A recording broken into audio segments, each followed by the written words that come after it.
Tantor Audio, a division of Recorded Books, presents Brooklyn Monroe Wants It All by Karen Booth, narrated by Romy Nordlinger. Chapter 1. Brooklyn Monroe's panties were on a chair on the other side of the room. She was stretched out on her back, her head nestled on a pillow. In anticipation of today, she'd even shaved her legs, all the way up, not just to her knees. If life was fair, and she knew that it was not, she'd be having a whole lot of fun right now. Almost done. Just a little pressure here. Staring up at the pebbled acoustic tile ceiling, Brooklyn white-knuckled it, gripping the doctor's exam table. It was her inclination to crack a joke in any uncomfortable situation, but she decided against asking her gynecologist if she'd ever aspired to be a plumber.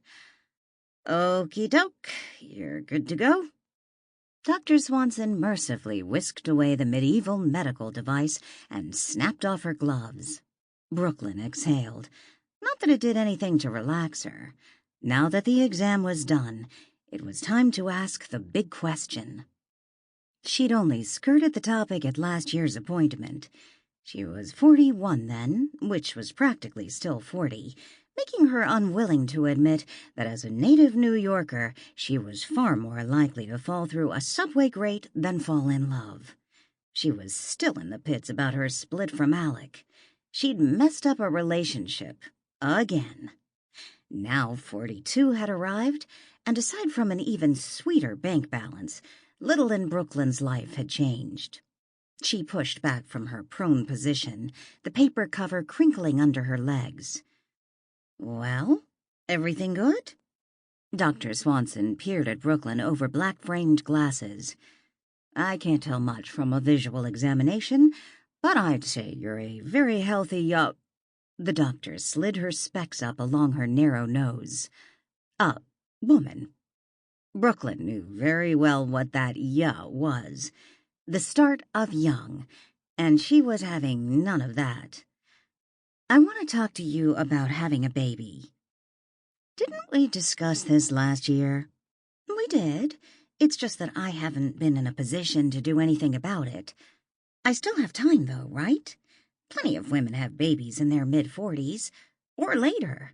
My sister just had her second, and she's 38. That's practically 40. "Women do have babies in their 40s, Dr. Swanson said, with the same tone someone might use to say things like, "People do win the Powerball. But your chances of conceiving on your own are declining sharply every year." Brooklyn did the math in her head for what felt like the millionth time. She'd done okay in high school algebra, but this equation was a complete pain in her ass. Even if she caught the eye of Mr. Perfect today, highly unlikely given that her hair was doing that weird thing in the back, it would take forever to get to the baby-making part. Way too many hurdles to jump. Go out for drinks, have dinner, make out, pray that he's smart enough to know the magic of a clitoris. Do it. Do it a few hundred more times, being very careful not to get pregnant. Fall in love. Move in together, assemble a bookshelf without stabbing each other with a screwdriver, intentionally or unintentionally, meet each other's mothers. Only a guy made of Teflon would make it past her mom. Then, if all systems were a go, buy a ring, plan a wedding, go on a honeymoon, and then start trying to get pregnant. If Brooklyn tripped up along the way, and who was she kidding? Every odds-maker in Vegas would take that bet. She was going to have to go right back to the beginning. "Do you have a special man in your life?" Dr. Swanson asked. The person who sprang to her mind was her apartment building's doorman. Cy was sweet and kind and next-level good at hailing taxis in the rain. He was also a happily married grandfather of 3, and therefore not on the market. "I don't know when I'm supposed to date. I hardly have time to sleep. Plus, it never works out. They all say I'm exhausting." "I'm not surprised. Every woman I know subscribes to Posh Post. You're an inspiration to entrepreneurial women everywhere. That was the real reason Brooklyn was in this no-baby, no-personal life mess. Posh Post, her unparalleled overnight success, if you bought the baloney modern CEO magazine was selling. In truth, it had taken sheer determination for Brooklyn and her younger sister, Virginia, to turn a beauty subscription service into a $400 million enterprise. It was the most exciting and substantive thing Brooklyn had ever done. The only thing she hadn't failed at. She also regularly staggered into her apartment at the end of the day, flopped onto the bed, and promptly passed out. Sometimes with a protein bar protruding from her mouth. Ah, the sweet smell of success. I see plenty of busy women struggle with this, but if you're serious, you need to act. Make it a priority. Or consider freezing your eggs. Your supply is dwindling. Damn it. Her mother had said the same thing. She hated it when her mother was right. That sounds bad. You were born with all the eggs you'll ever have. 1,000 follicles die every month, or more, and it speeds up as you get older. 1,000? Brooklyn snapped her knees together. She had to keep her precious cargo inside her a little longer. Stay in there, girls. I need you. The doctor handed Brooklyn 2 pamphlets. 10 truths about freezing your eggs and the thrilling follow-up, answering your questions about donor insemination. We really should have had this talk when you were 35, but we can still have it now. Motherhood had been easy to push aside at 35.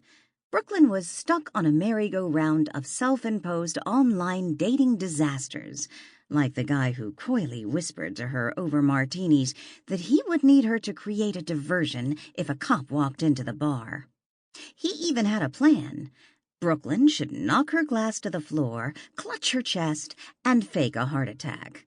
Clearly not a love connection. Brooklyn would never waste perfectly good vodka. 35 was also the year Brooklyn got the idea for Posh Post. At the time, she was VP of Marketing for her mother's eponymous cosmetics company, Aurora Beauty. Her mom's leadership boiled down to a war of attrition, and 5 years under her well-manicured thumb had left Brooklyn dying to strike out on her own. Inspiration came while pilfering free samples in the company mailroom. Would women subscribe to a monthly shipment of the latest skincare and cosmetics? Brooklyn had a hunch they would. She immediately brought in Virginia, and to Brooklyn's delight, there were glimmers of greatness from the very beginning. Brooklyn hadn't had many glimmers in her life, so she ran with it as fast as she could. Their mom was less than pleased. She was still furious that Brooklyn had exited Aurora and taken Virginia with her. Now, 7 years later, Posh Post was on the map, but that meant Brooklyn was running out of time for everything she'd put off. If she couldn't find love, it was time to focus on what she wanted more than anything. A baby. With or without a man. This is a lot to think about. Brooklyn eased off the exam table, being careful not to jostle her eggs, and tucked the pamphlet inside her purse. I'm happy to have this chat with you as much as you want, but I wouldn't wait this time. I know. I just need a little more time. Brooklyn put plenty of pressure on herself. She didn't need it from other people. Dr. Swanson left, and Brooklyn got dressed in her cute navy blue dress with a flouncy skirt and a pair of shockingly red heels. She met her driver, Tony, outside the doctor's office and hopped in the car. The October day was sunny and bright, the perfect weather for wrapping one's head around new ideas, like devising a plan to get pregnant as fast as humanly possible. She was flipping through emails on her phone when her mother called. Hi, Mom. Well, what did the doctor say? I'm like a grocery store before Easter. I don't understand. Running out of eggs. Oh, darling, don't compare yourself to a supermarket. It's unseemly. Her mom never got her jokes. Okay, I'm like an organic farm in danger of losing its flock of heritage chickens. You're stalling because I was right. Brooklyn grumbled under her breath. Yes, Mom, you were so amazingly right about how your daughter practically has cobwebs on her ovaries. There's no need to get snippy. What do you intend to do about it? Find a man and get pregnant? You don't need a man. No woman needs a man. This had been her mother's chorus since Brooklyn and her sister had been young, and their father was nothing more than a fuzzy memory. But if you want, I can put in a call to my psychic. Why? Is he especially virile? Don't be ridiculous. He can tell you whether or not you have love on the horizon, if it's in the cards, although a sperm bank is a perfectly suitable option. Brooklyn did not want to know her fate ahead of time. Too scary. I'll ask Virginia what she thinks. You know what your sister will say. She'll say that there's no way she'd be able to juggle 2 small children and a career right now without a partner. Someone to share in the enormous amount of work. But I'm sure you can do it on your own. Yeah, you're probably right. I mean, I make plenty of money. I can hire a nanny, and Virginia and I own a company. I can bring the baby to work whenever I want. You just have to throw Posh Post in my face every time we talk. Not throwing it in your face. That was merely a long string of facts supporting your theory that a sperm bank is the way to go. Tony pulled the car up in front of the Posh Post offices down by the Chelsea piers. Mom, I'm at work. I need to run. Let me know if you change your mind about the psychic. The clock is ticking. And I'd like to hit the snooze one more time. Brooklyn strode into the building and took the elevator up to the 5th floor. She greeted employees as she filed through the open office space with polished concrete floors, arched windows, and soaring wood-beamed ceilings. The entire place buzzed with excitement. And a bit of panic, too. They were all working like crazy. Ahead was her assistant, Laurel, with the phone surgically attached to her ear. She handed Brooklyn a thick folder labeled Posh Mail and mouthed that she'd be in soon. Brooklyn flipped on her light and got settled at her desk. A custom-made beauty of reclaimed lumber stained white, a mix of old and modern that fit Brooklyn to a T. Her roomy corner office had 2 glass walls, giving her a view of the domain she'd built with Virginia, whose office was on the floor's opposite corner. The sisters' workspaces were very much a reflection of their personalities. Brooklyn had a floor-to-ceiling inspiration board plastered with magazine clippings, color swatches, and a zillion Post-its with indecipherable late-night ramblings about new ideas for Posh Post. Virginia's office looked like Martha Stewart and Marie Kondo had squared off in the first-ever cage match of cleaning. Brooklyn was well aware that she had a cubic ton of emails to answer, but she couldn't keep eggs off her mind. Outside her window, the leaves on the trees lining the street were edged with orange and crimson. The nights were turning crisp, and before anyone knew it, the holidays would be here. What an amazing time to try to get pregnant. She imagined bringing the baby into the office in a year, taking phone calls while nursing, putting a note on the door that said, "Shh, baby sleeping," and not feeling guilty about leaving before 7:00 p.m. Her sister had done it. Why couldn't she? Knock, knock. Brooklyn whipped around to see Virginia floating into her office, holding a paper tray with 2 coffees in one hand and her sweet baby Paris nestled in her other arm. Virginia's children, 7-month-old Paris and 6-year-old Dallas, were each named after the city where they'd been conceived. An old and duly odd tradition on their mom's side of the family. Brooklyn was named for the New York City borough where she'd grown up, and her mom and sister still resided. Virginia got stuck with the state her parents had driven through on their way to Washington, D.C. Virginia complained when she was 4. Be glad I wasn't in Boise, their mom, who was named after Aurora, Illinois, replied. Oh my gosh, Brooklyn whispered with glee. You brought the baby in. The nanny's sick. Virginia's hard-to-tame brown tresses, a near match for Brooklyn's, were up in a twist, a sure sign that she'd gone with dry shampoo. Brooklyn popped up from her chair and bustled around her desk, holding out her arms. Her sister tried to pass her the coffees. No, I want to hold your little princess. Virginia handed over Paris, who was swaddled in a pale gray and pink blanket. She was wearing the white cashmere stocking cap Brooklyn had bought for her. Brooklyn tiptoed back to her chair and watched in awe as the baby slept in her arms. Such a sweet face, such a beautiful bundle of love. Her heart raced. Brooklyn had so much love pent up inside her. She longed to find someone to accept it. Virginia slid a coffee cup across the desk. I got your favorite, weirdo. Non-fat, sugar-free cinnamon mocha double whipped cream. The barista always gives me side-eye. It's showing restraint while treating myself. And thank you. I can't believe you had time. Caffeine consumption is one of the pillars of motherhood. Virginia sat and took a sip from her cup. Brooklyn sucked in a deep breath. You think I'm a good person, right? A caring person, a nurturing person. A deep crease formed between Virginia's eyes. Have you been talking to Mom? She and her sister were so on the same page it was ridiculous.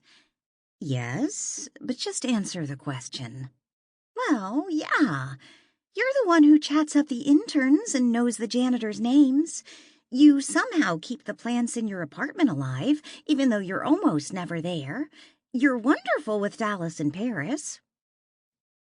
Brooklyn sat a little straighter. Yes? See? My niece and nephew love me, and I love them more than anything. Thinking about how much she adored those kids, she could only imagine what it might be like to have her own child. Her heart might actually burst. It's time for me to get serious about having a baby. We have all of this runaway success, and it doesn't make me happy. I want a life outside of work. I want a family of my own. Brooklyn again gazed at Paris. The corners of her little rosebud mouth turned up. She was smiling in her sleep. Not only was there a distinct tug from the very center of Brooklyn's chest, her ovaries were screaming at her to let them into the game. Oh, shoot! I forgot you had your doctor's appointment this morning. I need to get on it, ASAP. I'm losing eggs like crazy. It did take me nearly a year to get pregnant with Paris, and I was 4 years younger than you are now. Virginia nodded with the assurance of a seasoned pro. Please don't remind me. Have you thought about logistics? She asked. I have a friend who went to a fantastic sperm bank. Brooklyn grimaced, not wanting to ask what would make such a place fantastic. I guess that's my only option, right? That or adoption. Well, you have no time for men, so there's that. More like they don't have time for me. Brooklyn sighed. Although it would be nice if I could simply find someone to get me pregnant. I don't think that's a thing, but nice try. All I need is a guy who's smart, kind, handsome, and generous enough to have sex with me until it happens. It's not that much to ask, is it? Virginia pressed her lips together, nodding, the wheels in her pretty head turning. That first part sounded like Alec. If only he hadn't broken up with you and said he never wanted to see you again. Brooklyn froze, but that was only her body. Her mind was off to the races. Alec Trakas, 6 feet and 2 inches of rock-solid man, with thick dark hair sprinkled with silver and buttery brown eyes. Alec was the fantasy of millions of women, and that was no exaggeration. As a co-host of Good Day USA, he was a ratings boon. Women lined up outside their New York studio holding signs saying, "Marry me, Alec." He and Brooklyn met at a mutual friend's cocktail party. It had felt like a dream when he asked her out, so much so that she asked him to pinch her, which he took as a kinky sex thing she later had to explain her way out of. It was magical for a while, but the timing had been all wrong. Posh Post was having massive growing pains. Every day was a new disaster: staffing, suppliers, fulfillment. Virginia had a debilitating morning sickness. Their mother was waiting for the company to fail, and although Brooklyn insisted she'd die before she let that happen, she was barely keeping it together. However much she wanted to spend her day naked in Alec's bed, that was not going to solve her problems. So no, Alec probably hadn't gotten the attention a man like him deserved. But Brooklyn had also hoped he could be a grown-up about it and accept that sometimes life didn't go according to plan. He's not the type to look past someone's mistakes. Forgiveness from Alec might be impossible to come by. Perfect people tended to hold others to their own exacting standards. You're right. Virginia leaned forward and tapped a finger on the folder on Brooklyn's desk. We probably only have a few minutes until the baby wakes up. The posh mail list? Brooklyn was happy for the change in subject. Yes, let's see what, or more specifically, who is in here. Posh mail was Brooklyn's latest idea, a version of their subscription box for men. They'd spent a fortune on a mailing list of 20,000 taste-making men all over the U.S. To launch the new box, everyone on the list would receive a complimentary shipment a week from now. Brooklyn began scanning the names and addresses. Is it bad that I want to see what some of these guys look like? Still holding the baby, she flicked her finger across the trackpad of her laptop and opened Facebook. Virginia stepped behind Brooklyn's desk and took the helm, typing in the name. Both sisters craned their necks to see the results. Top of the list, Carter Aaron, Baltimore, Maryland. Ooh, he's cute. And single. Sure, the guy took an alarming number of selfies at the gym, but Brooklyn was thinking about aesthetics and gene pools right now, not vanity. Give me another one. Virginia flipped past a few more pages and rattled off another name. Ooh, even hotter, she declared. I'm normally not into beards. Me neither, but he puts the man in manscaping. Brooklyn looked up at her sister. If only it was this easy to find men, I might have a love life. Or at the very least, someone to knock you up. Right. Brooklyn's eyes again landed on the guy with the spectacular facial hair. He was cute, but he was no Alec. Too bad that ship had sailed. But probably not. Keep those options open. Virginia leaned down and scooped up Paris, leaving behind a noticeable void in Brooklyn's lap. You never know what's going to happen. Brooklyn nodded. Are you going to send me the final copy for the Posh Mail welcome letter? Yes. We need to get that into production. I just need to make one more pass. I'll send it over in a minute. Her sister left and strode across to her office.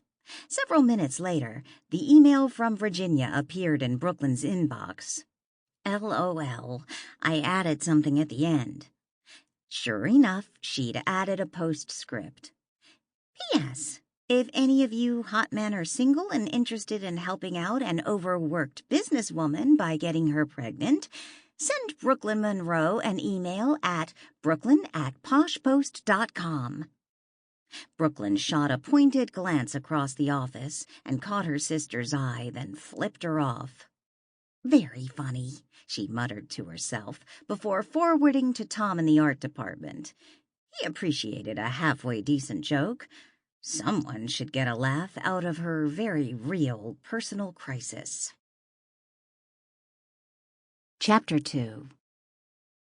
Alec Trakas was pretty sure that if there was a hell, it looked exactly like the studio for Good Day USA, with its quintessential American view overlooking a bustling sidewalk in Midtown Manhattan.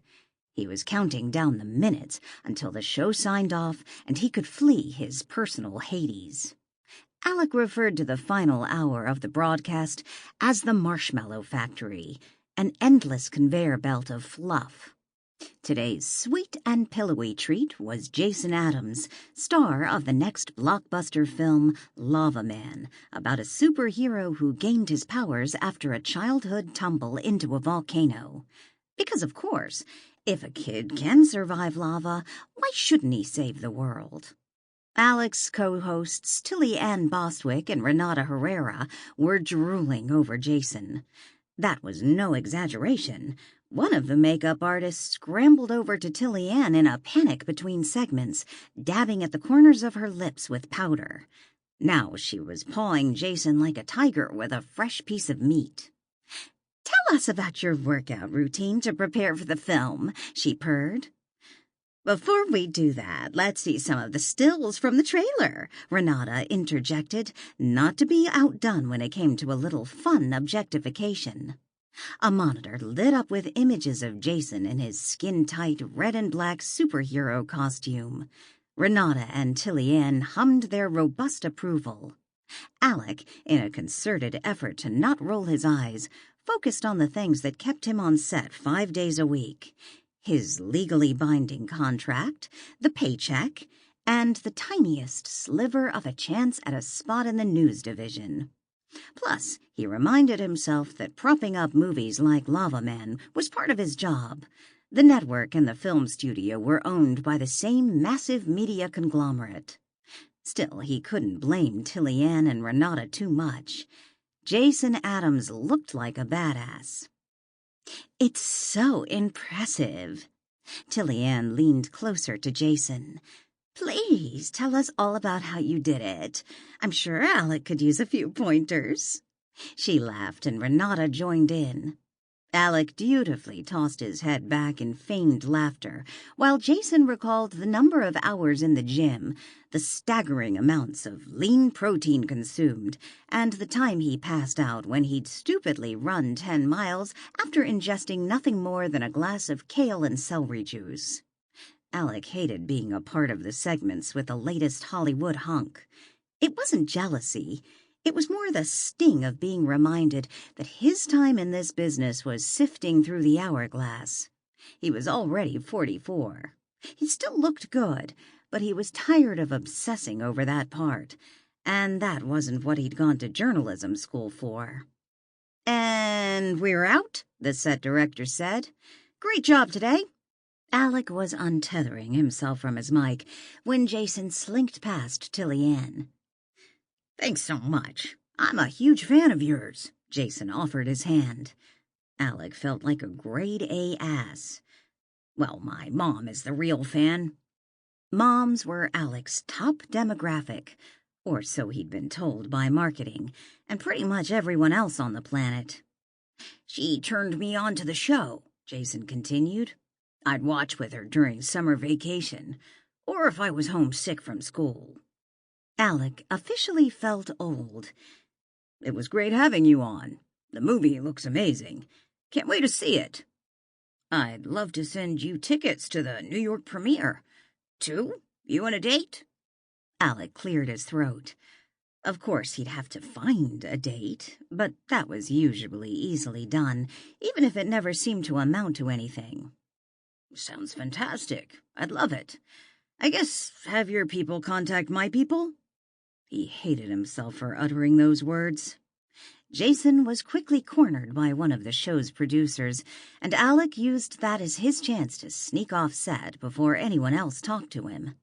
He changed into jeans and a t-shirt, baseball hat and sunglasses, then ducked out a side door and slipped into the stream of people on the NYC sidewalk, the one place where it wasn't so hard to be anonymous. Normally he'd use the car service the network provided, but it was a beautiful day, so he took his chance to walk the 20-plus blocks down to Chelsea. At 22nd Street, he turned west toward his brownstone. Despite his 7-figure salary, he'd never bought into the whole business of a high-rise overlooking Central Park. Maybe it was because so much about his job had nothing to do with staying grounded. He always wanted to remember that in the end, he was a... Sample complete. Ready to continue?